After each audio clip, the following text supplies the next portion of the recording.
निधि one. Radhe Radhe आप सभी को। आज हम लोग आ गए हैं निधि वन का दर्शन करने। निधि वन वृंदावन का एक ऐसा पवित्र और रहस्यमय स्थान है जिसके बारे में जितना सुना जाए उतना कम लगता है।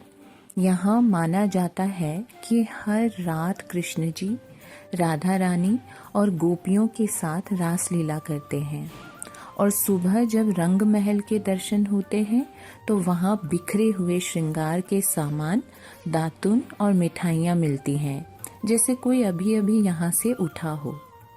आपको बता दूँ सबसे इंटरेस्टिंग बात, ये है ललिता कुंड।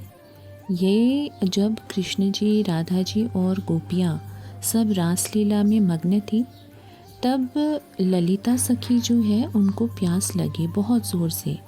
तब कृष्ण जी ने अपनी बांसुरी से ये कुंड निर्माण किया था और उनकी प्यास बुझाई थी। इसे राधा कुंड भी कहा जाता है। इसकी बहुत मान्यता है। यहाँ के तुलसी के पेड़ बिल्कुल नॉर्मल ट्रीज के जैसे ही नहीं लगते। ये सब एक दूसरे से घूमते हुए, जले हुए, मिलते हुए लगते हैं। मतलब एक दूसरे से ये गुथे हुए लगते हैं, जैसी चोटी रहती है ना एक के ऊपर एक, उस तरीके से। ऐसी मान्यता है कि रात को यही तुलसी के पेड़ गोपियों का रूप ले लेते हैं। सनसेट के बाद निधिवन में प्रवेश बिल्कुल मना है, क्योंकि पूरा एरिया लॉक कर दिया जाता है। क्योंकि यहाँ पे कहा जाता है कि जो भी आधी रात को रासलीला देख लेता है, या तो वो बेहोश हो जाता है, या मेंटल बैलेंस खो देता है, या फिर हमेशा के लिए बदल जाता है। इसलिए यहाँ रात में कोई नहीं रुकता है। वास्तु एक्सपर्ट्स भी, हम उनके नज़रिए से भी एक चीज़ मैं आप लोगों को बताऊंगी कि वास्तु एक्सपर्ट्स कहते हैं कि निधिवन का जो लेआउट है, उसकी दीवारें, उसका एंगल और पूरा स्ट्रक्चर एक अलग ही स्पिरिचुअल वाइब्रेशन क्रिएट करता है। इसलिए यहाँ आते ही मन बहुत हल्का और पवित्र और शांत सा लगता है। यहाँ का जो नैऋत्य कोण है, यानी कि नॉर्थ ईस्ट कोना जो है, वो एक्सटेंडेड है, वो बढ़ा हुआ है। और ये वास्तु के नज़रिए से अगर देखें हम, तो ये बहुत अच्छा माना जाता है, बहुत शुभ माना जाता है।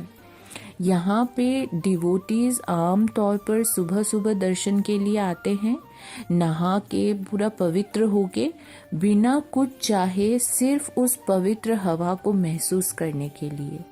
निधिवन में आज भी कृष्ण लीला की एक कोमल सी सुगंध बनी ही रहती है और ये स्थान वृंदावन के सबसे अद्भुत, सबसे चमत्कारी और पवित्र तीर्थों में से एक माना जाता है। अच्छा, आपको ना एक और चीज़ बताती हूँ।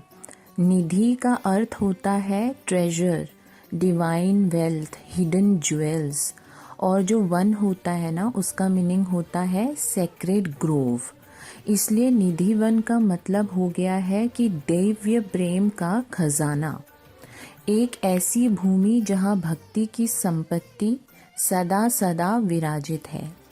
आचार्य रूप गोस्वामी जी ने अपनी ग्रंथावली में लिखा है कि ब्रज के 84 वनों में से एक वन ऐसा है जहाँ युगल सरकार अपने अंतरंगा परिकर के साथ नित्य विहर करते हैं। कहा जाता है कि वो वन निधिवन ही है। और एक बात बहुत कम लोग जानते हैं, निधिवन को पहले कुंज वाटिका कहा जाता था, जहाँ कृष्ण जी अपनी बांसुरी की धुन से सखी परिवार को बुलाया करते थे। निधिवन की हवा बिल्कुल अलग लगती है। जब आप चल रहे होते हो तो हवा में एक हल्की सी घुंघरू जैसी वाइब्रेशन महसूस होती है। किसी को वो ध्वनि सुनाई देती है और किसी को सिर्फ एक हल्का सा स्पंदन महसूस होता है। लोकल लोग कहते हैं कि यहाँ शब्दों से ज़्यादा संकेत काम करते हैं। तो आप साइंस पे ध्यान दीजिए आप जब भी यहाँ पे आते हैं। ये बात आपने शायद कभी नहीं सुनी होगी कि निधिवन के तुलसी वृक्ष देसी रमा तुलसी और कृष्ण तुलसी दोनों एक अनोखे हाइब्रिड जैसे लगते हैं। पर बोटैनिस्ट्स जो है उनको आज तक उनका एग्जैक्ट पैटर्न समझ भी नहीं आया है।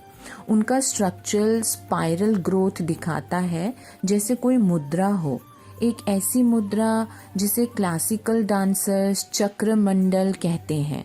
इसलिए लोकल्स कहते हैं कि इन पेड़ों में नृत्य का संकेत बसता है। जो मैंने अभी आपको पहले बताया था कि गोपियों के साथ कृष्ण जी राधा जी यहाँ पे रास करते हैं, तो ये गोपियों का जो रास करते करते जो नृत्य वो करते करते जो मुद्रा में रह जाती है वही यहाँ पे दिखता है। यहाँ के जो पंडित लोग हैं प्रिस्ट्स के अकॉर्डिंग, अगर कोई सनसेट के बाद निधिवन के पास जाए तो एक अजीब सा एनर्जी ड्रॉप महसूस करता है।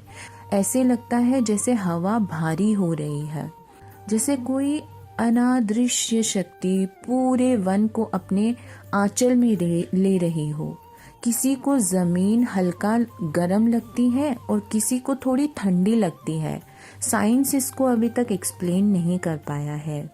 ब्रज की परंपरा के हिसाब से रास मंडल के चक्र के रूप में होता है, जिसे तांत्रिक शास्त्र में आनंद चक्र कहा गया है। निधिवन की बाउंड्री का जो शेप है ना, वो इस आनंद चक्र से मिलता जुलता है। इसलिए कहा जाता है कि यहाँ सूक्ष्म लीला होती है जो आंखों से नहीं भाव से देखी जाती है। हरिदास जी की साधना का एक हिस्सा था निर्गुण रूप को सगुण रूप में लाना। वहीं साधना यहाँ सिद्ध हुई थी और बांके बिहारी जी का प्राकट्य हुआ था।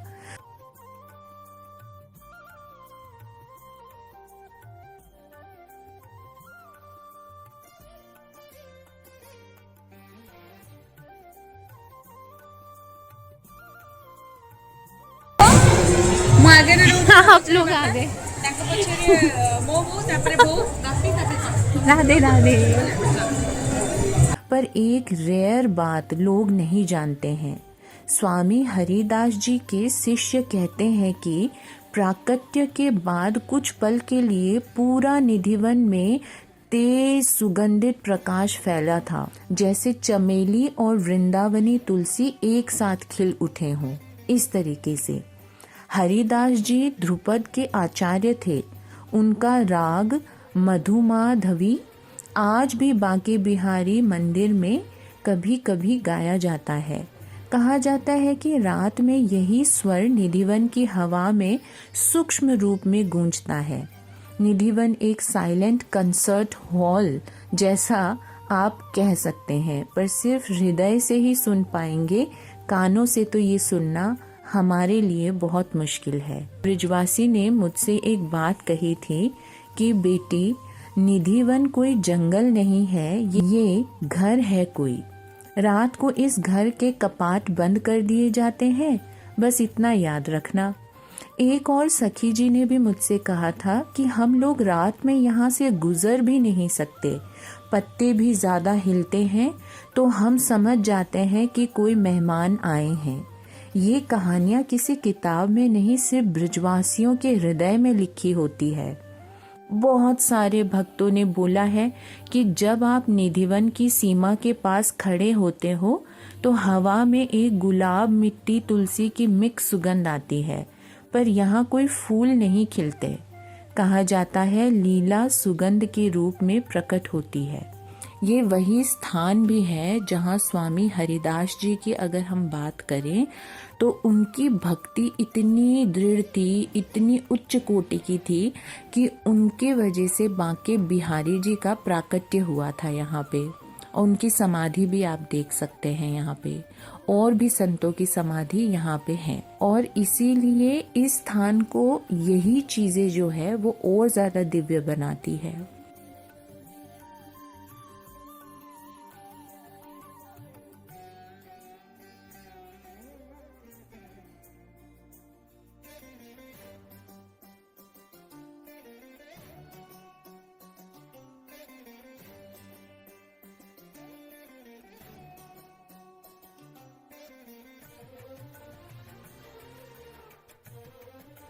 आप कभी ध्यान से सुनो, निधिवन में बर्ड सॉन्ग बहुत कम होता है। बंदर कम आते हैं, डॉग्स बिल्कुल नहीं आते। जैसे पूरा वन एक लिविंग ब्रीदिंग बीइंग हो, एक महातपस्वी जो रात को अपने अंतर शक्तियों को जगाता है।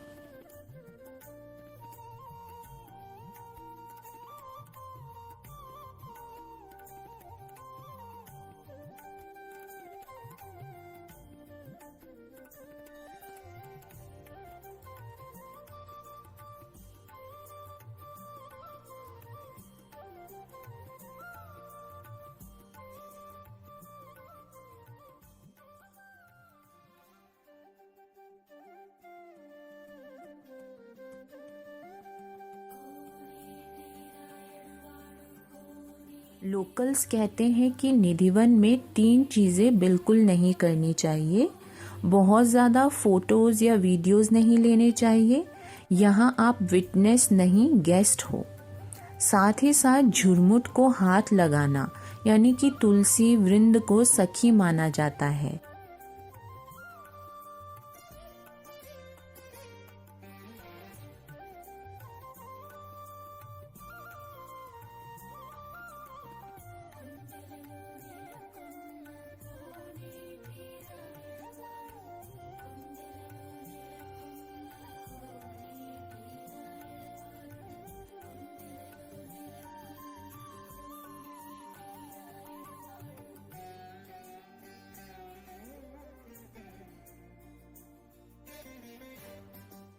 ओवर क्यूरियोसिटी यहाँ श्रद्धा चलेगी, इन्वेस्टिगेशन यहाँ पे नहीं चलती है। सो ओवर क्यूरियोसिटी अगर आपको है तो वो आपको अपने घर ही छोड़ के आनी चाहिए।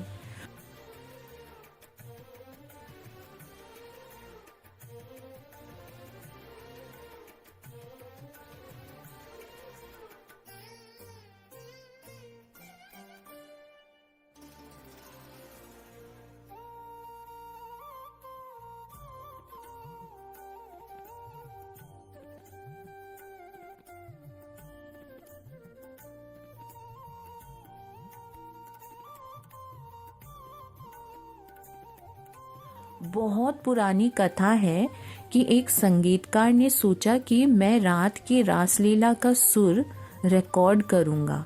सनसेट के बाद वो छुप गया। सुबह उसका तानपुरा मिला पर वो नहीं मिला। कथा सच है या कल्पना हो सकती है, पर ब्रज में कहानी का मतलब हमेशा सही होता है।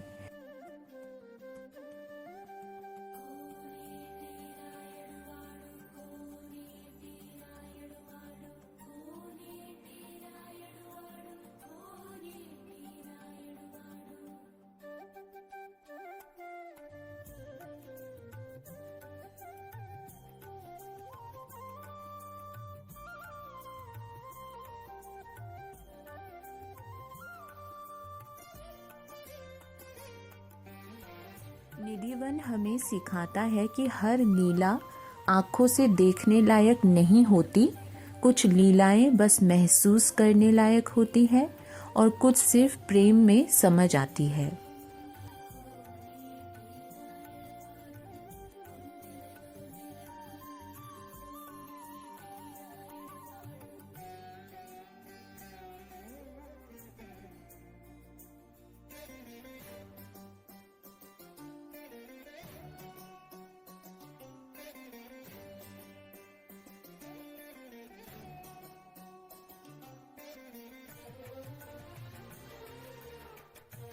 मैं जब भी निधिवन से निकलती हूँ ना, तो एक ही प्रार्थना मन में आती है कि प्रभु, अगर मेरे अंदर कोई कठिनाई, कोई अहंकार, कोई बोझ हो तो निधिवन की हवा से उसे हल्का कर दो।